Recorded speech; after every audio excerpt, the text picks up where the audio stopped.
ভারতের রাজস্থান রাজ্যের সীমান্তবর্তী এলাকায় পাকিস্তানের আধা সামরিক বাহিনী পাকিস্তান রেঞ্জার্সের এক সদস্যকে আটক করেছে সীমান্ত নিরাপত্তা বাহিনী।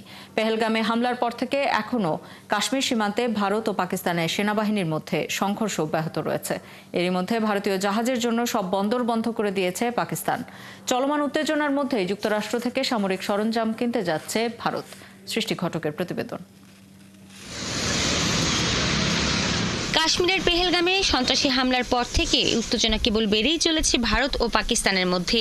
হামলায় পাকিস্তানের জড়িত থাকার অভিযোগ তুলে গেল কয়েকদিনে দেশটির বিরুদ্ধে নানা পদক্ষেপ নিয়েছে দিল্লি। এরই অংশ হিসেবে ভারতের আকাশসীমা ও বন্দর পাকিস্তানের জন্য বন্ধ ঘোষণা করা হয়েছিল। এবার একই পদক্ষেপ নিয়েছে ইসলামাবাদও। ভারতের জন্য নিজেদের সব বন্দর বন্ধ ঘোষণা করেছে পাকিস্তান। এছাড়া দেশটি ভারতের সঙ্গে সীমান্তে অতিরিক্ত সেনাও মোতায়েন করেছে। এরই মধ্যে আবদালি ব্যালিস্টিক ক্ষেপণাস্ত্রের পরীক্ষামূলক উৎক্ষেপণ করেছে পাকিস্তান। ভারতের কর্মকর্তারা এটিকে খোলামেলা উস্কানি বলে মন্তব্য করেছেন। 450 কিলোমিটার রেঞ্জের এই ক্ষেপণাস্ত্র পাকিস্তান সিন্ধু মহড়ার অংশ হিসেবে পরীক্ষা করেছে বলে জানিয়েছে।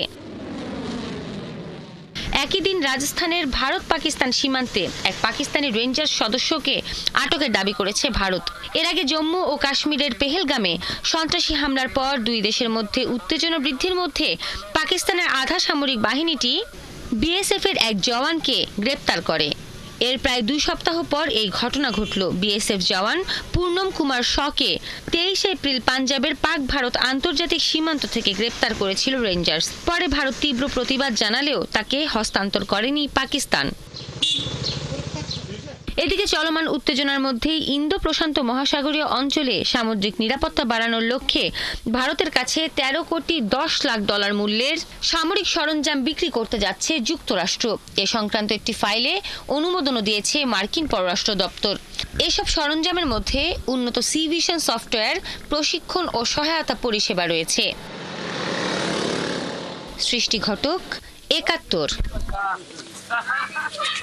ভারতের সাথে উত্তেজনার মধ্যেই ব্যালিস্টিক ক্ষেপণাস্ত্রের সফল পরীক্ষা চালিয়েছে পাকিস্তান, যা সার্বিক পরিস্থিতি যুদ্ধের আরও কাছাকাছি নিয়ে গেছে। এদিকে ভারত পাকিস্তানে যে কোনো সময় হামলা চালাতে পারে এমন শঙ্কা প্রকাশ করছেন পাকিস্তানিরা। তাই কাশ্মীরের নিয়ন্ত্রণ রেখার কাছে বসবাসকারী বাসিন্দারা এরই মধ্যে বাংকার নির্মাণ শুরু করেছেন। আরও জানাচ্ছেন ঋতু সাহা। পেহেলগামের সন্ত্রাসী হামলার ঘটনাকে ঘিরে ভারত পাকিস্তানের মধ্যে উত্তেজনা এখন অনেকটাই যুদ্ধের পথে। চরম উত্তেজনার মধ্যে পাকিস্তান শনিবার আবদালি ক্ষেপণাস্ত্রের সফল পরীক্ষামূলক উৎক্ষেপণ করেছে। বিশেষ এই ক্ষেপণাস্ত্র 450 কিলোমিটার দূরে লক্ষ্যবস্তুতে আঘাত হানতে সক্ষম। পাকিস্তান সেনাবাহিনী বলছে, এই উৎক্ষেপণের লক্ষ্য ছিল সেনাদের অপারেশনাল প্রস্তুতি নিশ্চিত করা এবং প্রযুক্তিগত সক্ষমতা যাচাই। ক্ষেপণাস্ত্রের সফল পরীক্ষার জন্য পাকিস্তানের প্রেসিডেন্ট আসিফ আলী জারদারি এবং প্রধানমন্ত্রী শেহবাজ শরীফ ক্ষেপণাস্ত্র পরীক্ষার সাথে জড়িত বিজ্ঞানী ও প্রকৌশলীদের অভিনন্দন জানিয়েছেন। এদিকে যে কোনো সময় পাকিস্তানে হামলা চালাতে পারে ভারত, তাই কাশ্মীরের নিয়ন্ত্রণ রেখার উভয় পাশের মানুষেরাই এখন বাংকার নির্মাণ করছেন। যখন যুদ্ধ হয় আমরা তখন বাংকারগুলো তৈরি করে আমাদের পরিবারকে রক্ষা করি। আমরা সেনাবাহিনীর সাথে আছি, আমরা পাকিস্তানের সাথে আছি, আমরা কোথাও যাচ্ছি না, আমরা এখানেই থাকব। আমাদের শুধু কিছু আশ্রয়ের প্রয়োজন। আমাদের সন্তানরা এখানে আছে এবং শিশুদের রক্ষা করার জন্য আমাদের আশ্রয়ের প্রয়োজন। যদি ভারত পাকিস্তানে হামলা চালায় তবুও পাকিস্তানিরা ঐক্যবদ্ধ থাকবে। আমরা তাদের বিরুদ্ধে লড়াই করব। কেবল আমাদের সেনাবাহিনী নয়, আমাদের জনগণ এবং সমস্ত রাজনৈতিক দল বীরত্বের সাথে ভারতের বিরুদ্ধে লড়াই করবে। ভারত পাকিস্তানের মধ্যে জম্মু ও কাশ্মীর সীমান্ত সবচেয়ে বিপজ্জনক মনে করা হয়। 1949 সালে জাতিসংঘের পক্ষ থেকে একে সিজফায়ার লাইন বা যুদ্ধবিরতি রেখা হিসেবে ঘোষণা করা হয়েছিল। তবে দুই দেশই সিমলা চুক্তির অধীনে একে নিয়ন্ত্রণ রেখা বা এলওসি বলে।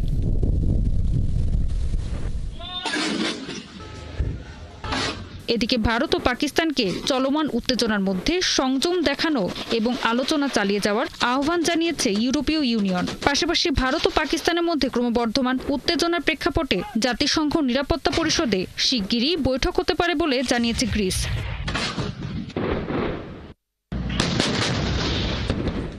ঋতু সাহা, 71। এর আগে যেটি জানাচ্ছিলাম দর্শক, যে ভারত পাকিস্তানের যে সংকট তৈরি হয়েছে, সেই সংকট নিয়ে আমাদের সাথে আলোচনার জন্য এই মুহূর্তে অতিথি হিসেবে যুক্ত আছেন আন্তর্জাতিক সম্পর্ক বিশ্লেষক ডক্টর মেজবাউল আজম সওদাগর। স্বাগত জানাচ্ছি আপনাকে বিশ্বযোগে। এই যে দুই দেশের মধ্যে যে উত্তেজনাটা তৈরি হলো, এবং এই উত্তেজনার মধ্যেই আবার আমরা দেখছি যে পরস্পর কিন্তু দুই দেশের সেনাবাহিনী সীমান্ত এলাকায় সামরিক মহড়া চালাচ্ছে, এবং সম্প্রতি সবশেষ যেটি দেখলাম যে পাকিস্তান ব্যালিস্টিক ক্ষেপণাস্ত্রের একটি সফল পরীক্ষা চালিয়েছে। এটি কি শুধুই তাদের যে রেগুলার পরীক্ষা সেটি, নাকি এটি আসলে ভারতকে সতর্ক করার একটা প্রক্রিয়া? আপনার কি মনে হয়? ধন্যবাদ আপনাকে। আপনি জানেন যে ভারত পাকিস্তানের এই যে উত্তেজনা, এটা কিছুদিন পর পর এই ধরনের উত্তেজনা সৃষ্টি হয়, এবং প্রত্যেকবার উত্তেজনা সৃষ্টির পিছনে দেখা যায় যে এখানে একটা রাজনৈতিক কারণ কতগুলো জড়িত থাকে। এবারও ঠিক তাই মনে হচ্ছে যে মোদি ইন্ডিয়ায় যারা উগ্র জাতীয়তাবাদী রাজনীতি যারা চর্চা করেন, তাদের একটা প্রচন্ড চাপের মধ্যে রয়েছেন মোদি, এবং তিনি তাদেরকে জাতীয়তাবাদী রাজনীতি যারা করে, যারা এই ধরনের যুদ্ধ যারা পছন্দ করে, তাদেরকে এক ধরনের তিনি আশ্বাস দিয়েছিলেন, কথা দিয়েছিলেন যে তিনি পাকিস্তানের উপর তিনি হামলা চালাবেন। কিন্তু কয়েকদিন হয়ে গেলে এখন পর্যন্ত হামলার আমরা এরকম প্রস্তুতি দেখতে পাচ্ছি, কিন্তু হামলা যে নিশ্চিতভাবে করা হবে এইরকম এখনো নিশ্চিতভাবে বলা যাচ্ছে না। দুটো কারণে। একটা হচ্ছে যে মোদি হামলা চালানোর কথা বলছেন, কিন্তু পাকিস্তান আর ভারতের অবস্থানটা ব্যাখ্যা করলে দেখা যাচ্ছে যে ভারত আগ্রাসন করতে চাইছে আগে, কিন্তু পাকিস্তান আবার অন্যদিকে পাকিস্তানের অবস্থানটা হচ্ছে তিনি পাকিস্তান বলছে যে যদি তার অস্তিত্ব হুমকির সম্মুখীন হয় তাহলে তিনি পরমাণু অস্ত্র ব্যবহার করবেন, এরকম ইঙ্গিত তিনি বহুবার দিয়েছেন, এর আগেও দিয়েছেন, এবারও দিচ্ছেন। যার পরিপ্রেক্ষিতে কিন্তু স্ট্র্যাটেজিক্যালি মানে সামরিক বাহিনীর দিক থেকে, আধুনিকায়নের দিক থেকে পাকিস্তানের চেয়ে ভারত অ্যাডভান্স পজিশনে থাকলেও কৌশলগতভাবে পাকিস্তান একটু এগিয়ে রয়েছে, এই কারণে যে তিনি পরমাণু অস্ত্র ব্যবহারে তিনি হুমকি দিচ্ছেন। তো পাকিস্তানের এই পরমাণু অস্ত্রটা একটা খুব বড় ধরনের একটা ডিটারেন্স হিসাবে, নিবারক হিসাবে এখানে কাজ করছে, যুদ্ধ পরিস্থিতি যাতে সৃষ্টি না হয় সেই জন্য। এই জন্য আপাতত ধারণা করা হচ্ছে যে এই ধরনের হুমকি ধামকি চলবে, দুই দেশের প্রস্তুতিও চলবে, এবং শেষ পর্যন্ত যেটি হতে পারে ভারত একটা দায়সারা হামলা করে এখান থেকে এই হামলার ইতি টানতে পারে বলে আমার কাছে মনে হয়। এই যে আপনি দায়সারা হামলার কথা বলছেন, ভারত যদি মিনিমাম একটা কিছুও করে, এই যে দায়সারা হামলাও যদি করে, তার কি কোনো জবাব আসলে পাকিস্তান দেবে না? এবং শেষ পর্যন্ত কি এটি যুদ্ধ তৈরি করবে? পাকিস্তান জবাব দিবে, পাকিস্তানের জবাব দেওয়ার মতো তারাও প্রস্তুতি নিয়েছে, কিন্তু পাকিস্তানের স্ট্র্যাটেজিটা হচ্ছে একেবারে ব্যাপক ধরনের হামলার যদি সম্মুখীন হয় তারা, তাহলে পাকিস্তানের কাছে আসলে কিন্তু পরমাণু অস্ত্র ব্যবহার করা ছাড়া তাদের দ্বিতীয় কোনো বিকল্প আর থাকবে না। তো এই যে পাকিস্তানের এই অবস্থানটা কিন্তু ভারতকে পাকিস্তানের বড় ধরনের হামলার পিছনে একটা বড় ধরনের একটা বাধা হিসেবে কাজ করছে পাকিস্তানের এই কৌশলটি, যার কারণে আমার কাছে মনে হয় যে ভারত শেষ পর্যন্ত বড় ধরনের কোনো হামলা চালাবে না পাকিস্তানের এই কৌশলগত অবস্থানের কারণে। আর দ্বিতীয়ত হচ্ছে ভারত এই হামলার পিছনে যে লেজিটিমেসি যেটা দরকার, যে পেহেলগামের হামলার পিছনে পাকিস্তান জড়িত, আন্তর্জাতিক সম্প্রদায়ের কাছে এখনো পর্যাপ্ত পরিমাণ তথ্য প্রমাণ এটার সপক্ষে কিন্তু ভারত এখন পর্যন্ত তুলে ধরতে পারেনি, যার ফলে এই বড় ধরনের হামলা করে ইন্টারন্যাশনাল কমিউনিটির সমর্থন পাওয়াটা ভারতের জন্য একটি ডিফিকাল্ট হবে এখন পর্যন্ত বলে আমার মনে হয়। আপনাকে অসংখ্য ধন্যবাদ আমাদের সাথে যুক্ত হবার জন্য। দর্শক, আমাদের সাথে যুক্ত ছিলেন আন্তর্জাতিক সম্পর্ক বিশ্লেষক ডক্টর মেজবাউল আজম সওদাগর। ভারতের সাথে নতুন করে পাকিস্তানের সম্পর্কের অবনতি হওয়ার মূল কারণ কাশ্মীর সমস্যা। তাই এবার সমস্যার সমাধান করতে আন্তর্জাতিক মহলের প্রতি আহ্বান জানিয়েছেন যুক্তরাষ্ট্রে নিয়োজিত পাকিস্তানের রাষ্ট্রদূত রিজওয়ান সাঈদ শেখ। শনিবার ফক্স নিউজকে দেয়া এক সাক্ষাৎকারে একথা বলেন তিনি। রিজওয়ান সাঈদ শেখ বলেন, সাময়িক কোনো সমাধান নয়, কাশ্মীর সমস্যার স্থায়ী সমাধান দরকার।